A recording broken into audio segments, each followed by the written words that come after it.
غزہ میں اسرائیلی بربریت سے شہید فلسطینیوں کی تعداد 704 تک پہنچ گئی۔ 140 بچے اور 105 خواتین بھی شامل، 3500 سے زائد زخمی۔ اسرائیلی طیاروں کے حملوں میں 7 مساجد شہید اور 72 مکانات مکمل تباہ ہو گئے۔ 5000 سے زائد گھروں کو نقصان پہنچا۔ اسرائیلی وزیر دفاع نے غزہ کے مکمل محاصرے اور بجلی کاٹنے، کھانے پینے کی اشیاء اور ایندھن کی سپلائی روکنے کا حکم دے دیا۔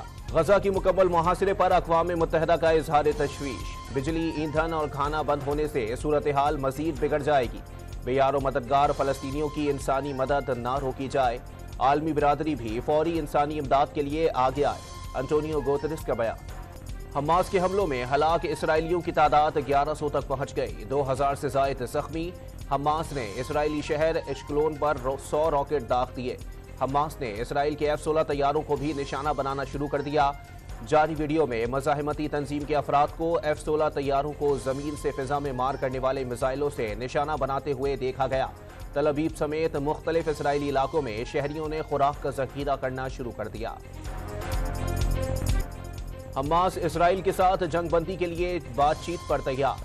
حماس امن کی کوششوں اور سیاسی مذاکرات کے لیے راضی ہے۔ حماس رہنما موسیٰ مرزوق کی گفتگو۔ پرامن فلسطینیوں پر ہر حملے کے بدلے ایک اسرائیلی قیدی کو ہلاک کیا جائے گا۔ القسام بریگیڈز کے ترجمان ابو عبیدہ کی دھمکی۔ جائز حقوق اور دیرپا امن کے حصول کے لیے فلسطینیوں کے ساتھ ہیں۔ اسرائیل فلسطین تنازع کو بڑھنے سے روکنے کے لیے کام کر رہے ہیں۔ سعودی ولی عہد محمد بن سلمان کی فلسطینی صدر محمود عباس سے ٹیلی فون پر بات چیت۔ اسرائیل پر حملوں میں حماس براہ راست ایران ملوث نہیں ہے۔ حماس طویل عرصے سے حماس کی حمایت کر رہا ہے، وائٹ ہاؤس کی قومی سلامتی کونسل کے ترجمان جان کربی کا دعویٰ۔ ورلڈ کپ میں پاکستان آج دوسرا میچ سری لنکا کے خلاف کھیلے گا۔ حیدرآباد دکن میں معرکے کے لیے قومی ٹیم کی بھرپور پریکٹس۔ کپتان کا دوسرے میچ میں بھی وننگ کمبینیشن برقرار رکھنے کا فیصلہ۔ پاکستان دشمنی میں بھارتیوں نے مہمان نوازی کے آداب بھلا دیے۔ پاکستانی پریزنٹر زینب عباس کے خلاف 8 سال پرانے ٹویٹ پر کیس کر دیا گیا۔ جان کے خطرے پر زینب دبئی چلی گئیں۔ کرکٹ ورلڈ کپ میں نیوزی لینڈ نے نیدرلینڈز کو 99 رنز سے شکست دے دی۔ نیوزی لینڈ نے پہلے کھیلتے ہوئے 322 رنز کا ہدف دیا۔ نیدرلینڈز کی ٹیم 223 رنز پر ڈھیر ہو گئی۔ سپریم کورٹ میں پریکٹس اینڈ پروسیجر کیس کی فل کورٹ سماعت آج پھر ہوگی۔ پارلیمنٹ نے اچھی نیت سے قانون سازی کی ہے، چیف جسٹس کے ریمارکس۔ اس کیس میں اچھے برے یا صحیح غلط کا سوال نہیں، اختیار کا سوال ہے۔ یہ بتائیں سپریم کورٹ کے رولز بنانے کا اختیار پارلیمنٹ کے پاس ہے یا نہیں؟ جسٹس اعجاز الاحسن کا استفسار۔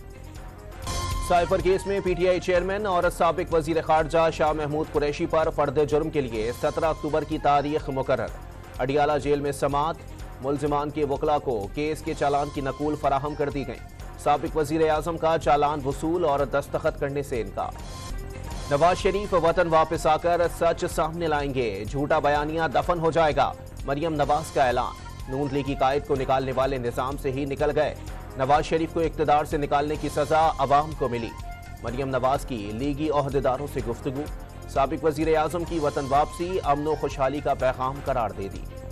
بلوچستان کے علاقے یوب میں سیکیورٹی فورسز کے آپریشن میں 5 دہشت گرد مارے گئے۔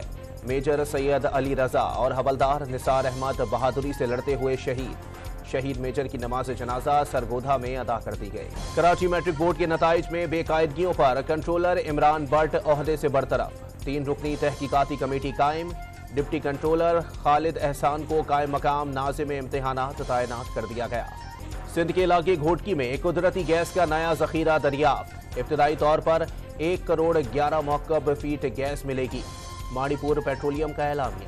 سال 2023 کا معاشیات کا نوبل انعام امریکی معیشت دان کلاڈیا گولٹن کے نام رہا۔